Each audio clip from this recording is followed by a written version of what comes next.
How does Haruki Murakami deal with the criticism of his books? And today we are going to hear Murakami talk at length about the mentality that you should bring to the work that you publish to create a literary renaissance. Because here on Right Conscious, we are engaging in a literary crusade and trying to create an educational awakening. And there is going to be criticism. There is going to be pushback.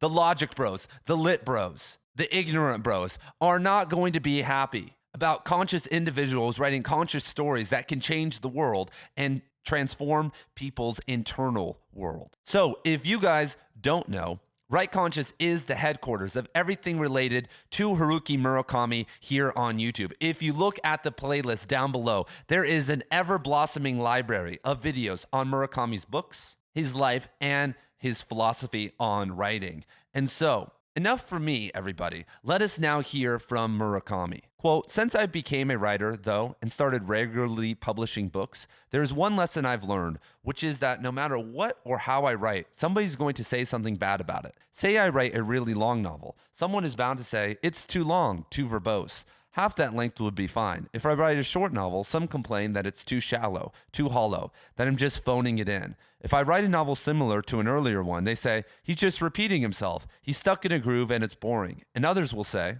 his earlier work was better. This new approach is just going round and round and getting nowhere. Come to think of it, for the last 25 years, there have been people who say, Murakami's out of step with the times.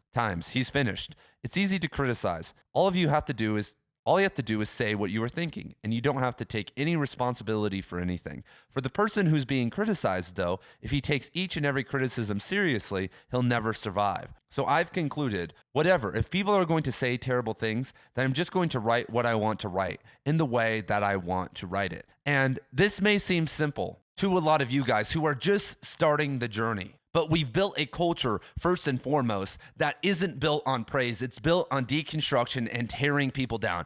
All the random anons online who just live for that will come and get you. But even crazier than that, we live in a society where you are supposed to be perfect. That after the whole Me Too era and all of that, every single author is scared of saying something wrong. They don't want to say anything about gender ideology. They don't want to say anything about politics. They don't want to support Trump or support Kamala, or whatever. And when you look at a lot of the diversity publishing quotas and a lot of the university professors who are also authors who are getting pushed, all of them are living perfect lives. They all have the same politics. They all have the same viewpoints. None of them have done anything crazy in their life. And if they ever do anything that breaks outside of the box, they do an apology. I'm so sorry. I don't know what I was thinking. This was because of earlier programming. But that is not what we need to create a literary renaissance.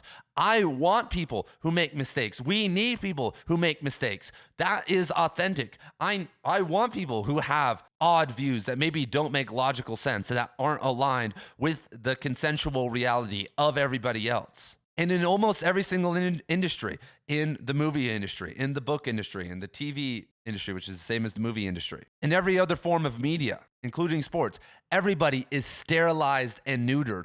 But writing is the most expansive and odd medium for art because you can have someone like Stephen King write a child orgy in it, and people 50 or 60 years later are freaking out, oh my God, why would you write that? Guys, do you not think that 11-year-olds have sex? Like, are you guys fucking insane with other 11-year-olds? Like, there was this girl in my school named Andrea who had sex with hundreds of dudes in my middle school. Hundreds. If Stephen King can't write about that, if Nabokov can't write Lolita without people freaking out because they are artistically stunted, if I can't have my own politics, if I can't, even though I'm not, if I can't be some crazy alt-writer, or if I can't believe that there are only two genders without being canceled and not allowed into the publishing world, then what the hell are we doing? And so you can expect there's going to be a lot of pushback if you are actually acting authentically and not worrying that there's an HR department always looking over your shoulder and everything's going to be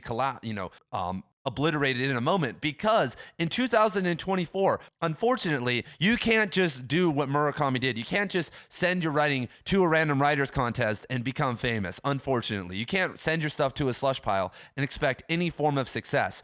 Most new books that are published by major publishers, I always cite the statistic. It's like 97, 98% of books that are published by major houses don't sell more than 5,000 copies, which means that you don't make more than $10,000 for a book that is published by Random House or Penguin. And so it's an absolute joke. The only way to make an impact on the world in 2024 with your writing, unless you get very lucky or you're very, very smart with your networking and all that, or you fit inside the box, is to grow your audience one by one, everybody. And to do that, you are actually going to have to be authentic and mess up and do things that are wrong all the time. I say, like, I just made a video the other day. I think I said posthumous novels, which is a mispronunciation. But people mispronounce words all the time. I am not perfect. I have opinions that some of you guys think are crazy. But if you go watch a Benjamin McAvoy video, that dude never rocks the boat. He's obviously reading from a script and has the camera this close to his face, but most booktubers aren't rocking the boat. But we're talking about the most insane books of all time with the most insane stories. And so tying this all back to Murakami, someone is always going to be talking shit in 2024. Murakami had to deal with random people writing reviews in magazines or in newspapers. You are going to have to deal with, if you actually take a step toward becoming a great author, toward becoming a personality that sells books and sells transformation through your art, there are going to be Reddit posts talking shit about you. You're going to get death threats. I've had people make videos about me that are veiled death threats. I won't even put those in the chat right now. I've had people find my physical address and send me letters of criticism, even though that is not available anywhere online. They must have used a private investigator or somehow connected to my utility company or something crazy. And I only have 20,000 subscribers, and my first book is coming out in November. I'm not even that deep in this game yet. And so if you actually want to engage in something like literature and books, which is the most tightly guarded thing, because there is so much resentment when it comes to books, everybody, because everybody wants to be an author. Every single reader most of the time wants to be an author. And so when they see someone doing good, and if they don't like them, they are going to try to rip off their head. Rah, rah, rah. They are going to try and tear them down as hard as they can, because there's that double resentment that they never accomplished their dreams. Because most of us realize, like, hey, I'm not going to be an actor. Like, maybe you're not good looking enough. You don't have the personality. That's something you have to go to school for and be very, it's a whole different thing. And it's like a whole different industry. But random bozos blow up on Book Talk or on Kindle or for writing Bigfoot erotica all the time. And so there's random booktubers they're like random e-girls who start talking about books and have more subscribers than me in 3 videos, or random like revolutionary chicks that talk about Marxism, and like all the weird cucks out there go crazy. And so it's very easy to feel resentment. We're in the knowledge space is a very weird place. And so if you are going to be an author, it's going to be a harder route in terms of criticism than any other route, maybe other than like politics, which is crazy, because we should all be elevating and praising and doing whatever we can to bring other people up. And that's why I try to chill out. Like, I like to shit on Rupi Kaur every once in a while, but tearing down Rupi Kaur really isn't like tearing down the community because she doesn't actually write. But I've tried to level myself and contain myself, even after I talk shit about Benjamin McAvoy and some other people. But I tried to hold myself back and be a Harold Bloomian praiser of literature, trying to find the good even in books that are bad. And as a teacher, as someone who's taught now 7 years of high school, I've learned to see the beauty of teenagers' minds and their ideas, even when they are underdeveloped, even when what they are reading makes me want to just jump off a cliff because it's so boring and so badly written. I've developed the mentality of, hey, that's what this is. I'm going to praise this. I'm going to help you. Because if I sit and tear you down, what is that going to do? Obviously, there is a place for criticism, but how deep does that need to go? And the other crazy thing is that I don't know how I feel about this opinion. Let me know down in the comments right now how you feel about this opinion. But for anyone who's never tried to write a book before, who's never put their work out there, even just online, a free short story, a free poem, something like that, why are you talking about other people's stuff if you don't even know how hard it is to do? That's how I used to feel about teaching. I used to think that like teaching was easy, but winning over the hearts and minds of a bunch of 14-year-olds, keeping them occupied every single minute of class, and progressing their writing ability from basically nothing to something over the course of 180 days with holidays and sickness and everything else, and bad students who throw stuff at you and all that. You know how hard that is? It's actually a ton of effort. So much so that 99% of teachers don't do it and just throw worksheets out and never teach. But the same goes for your job. Would you like some asshole coming in and telling you like how easy it is, what you're doing wrong? And like I said, let's criticize people. Let's have fun with it. But with Murakami, this happens all the time. I hear people say, why are you talking about the guy that just repeats everything in all his novels? Guys, I've read every single Murakami novel and they all have a different vibe and all have a different story. It's crazy, but he's 100% correct. People talk about his books being too shallow. Then he writes 1Q84, and I've been doing a bunch of research and stuff. And I should tell you guys right now, over on the Right Conscious Substack, I am launching a Haruki Murakami book club. We are currently about to start reading 3 Murakami novels. We actually just finished Novelist as a Vocation by him. All the book club calls are recorded if you can't make the calls. Plus, if you like other authors outside of Murakami, I am currently doing and about to launch 17 other book clubs. We in the Right Conscious Book Club are reading right now, or starting next week, 20 books simultaneously, which makes us the most active book club in the world. Plus, you get access to daily podcasts, daily office hours where you can come hang out with me, and probably 30 plus hours of content that has been built up over there. And so, if you guys are interested in supporting the channel, joining a very active book club that has times every single day of the week, morning, afternoon, I guarantee you will be able to make at least a couple of the book club calls. If you want to join, there is a link down in the description below. And if you have no money or time to do this, I also have a free doc that details Haruki Murakami's 33 favorite authors and books, which is the most comprehensive resource online. So if you want to expand your to-read list or see Murakami's favorite books and his influences, then go check that out. So let's talk about dealing with criticism, though, because Murakami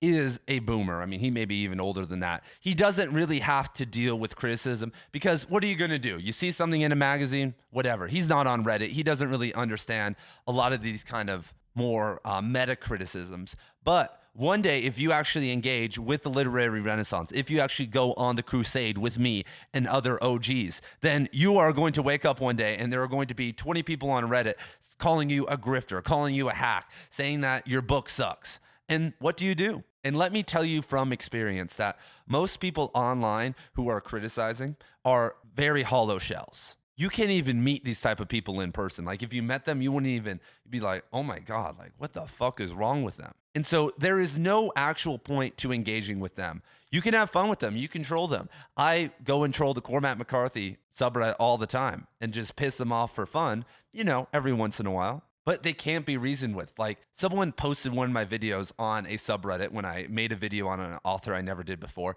and everyone was freaking out. So I went over there and I was like, hey, let's make peace. I am going to make more videos on this person. This one's more of a fun, entertaining video, but I'm going to make some serious videos out there. So, don't judge me. Judge me about this video, but I'm serious in my endeavor to do this. Downvoted, you're a hack, blah, blah, blah. And it's like, okay, so what's the actual point? And even going further, when you receive more direct criticism, whether it's on your own social media platforms or whatever, what should you do? Should you respond? And this is what I say, that there are people who've written responses to me or written criticisms of me that must have taken 2 hours, an insane amount of time to write it out. And so what should you do? Let's say it's perfect. Let's say they're spot on and they got you. Well, you could sit and respond, but what could you do in that 2 hours? What could you do with all of that energy also that goes into, because when you respond to someone who's hating on you, and I've done it before, you're like, oh my God, they're ruining my character.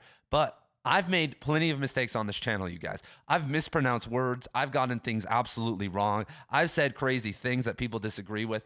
I've done a ton of stuff. People are very forgiving. I still have a ton of fans who've been with me through thick and thin and maybe think I'm an idiot sometimes. But that's the same thing with Murakami. Sometimes I'm reading Murakami and I'm like, why is he describing this this woman's small breasts and her envy of larger breasts? Like, hasn't he done this like in 5 other novels? Like, why does he keep doing this? Why is an older 35-year-old character banging a 17-year-old again?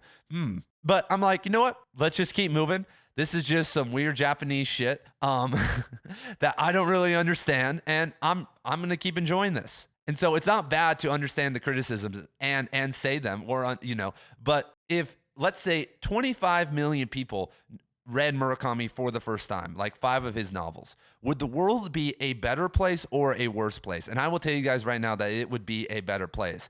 And so when you are looking at something that's going to be a net positive, then it's most of the time better to praise than to tear it down, because there are things out in the world that deserve to be teared down, that are just absolutely horseshit. Like one of my favorite things to do is just shit on the new age community and yoga, even though I'm a yogi and I teach yoga and have for 12 years and I'm into yoga philosophy, because it's a net negative. I've seen countless people get sucked too far deep into like new age ideology and lose their sense of self and their fortitude and stature and just end up in messes of situations. And so what you could say is like, it's pretty good. It's okay. Like, that's what I say about Stephen King. I like some Stephen King novels, but there are a ton that, I mean, especially a lot of his later ones that I just think are bad. So this is what I say about Stephen King. I think he's a good writer, and sometimes he's a great writer, but I think he just writes too much. I think that if he slowed down a little bit and didn't produce a book every year or every 2 years, that he could probably do a lot more. And because I've seen him do it. And now that he's off drugs and he's not as young,